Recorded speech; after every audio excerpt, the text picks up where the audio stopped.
Je bil prihod Benjamina Tetega res prestopna bomba?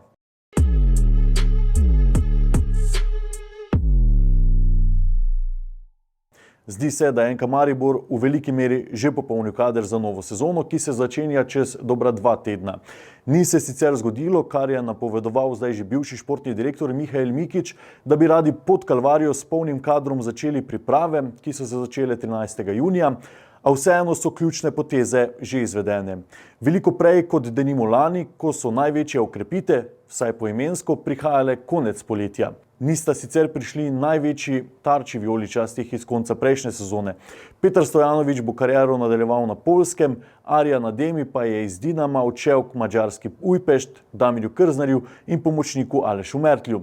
Se je pa na veliko veselje vijoličastih in njihovih navijačev vrnil Benjamin Teteh, v prejšnji sezoni najboljši strelec kluba s 13 goli in 6 asistencami na 21 tekmah. Če je bil do maja Ganec posojen iz Veca, je za naslednji 2 leti polnopravni član kluba. Vodja nogometnih operacij pri NK Maribor, Čem Bazgul, je ob objavi podpisa pogodbe s Tetejem dejal, da gre za darilo navijačem strani šefa kluba Adžuna Ilidžalija.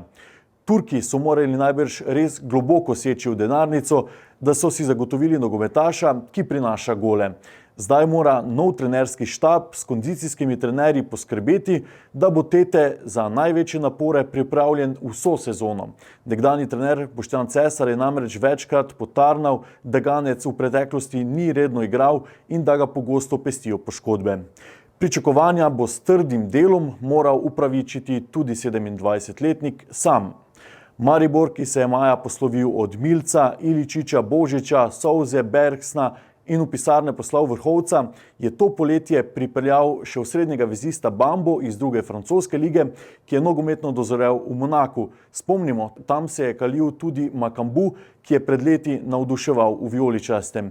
Še predtem so Mariborčani podaljšali pogodbo z vratarjem Ažbetom Jugom in pripeljali krilnega napadalca Isaka Čimpambo, predtem člana francoskega tretjeligaša. Kot prvi pa je iz Brava prišel bočni branilec Mark Španring.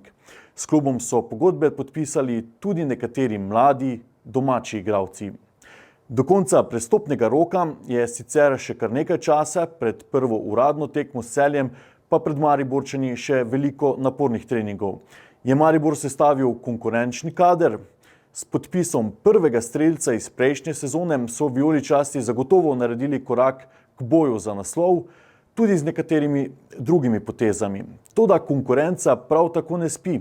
Olimpija je ključne igralce nadomestila hitro z novimi igralci, Celjani pa so pestrega dogajanja v prestopnih rokih tako že vajeni. Že zdaj lahko ugotovimo, nova nogometna sezona bo pestra.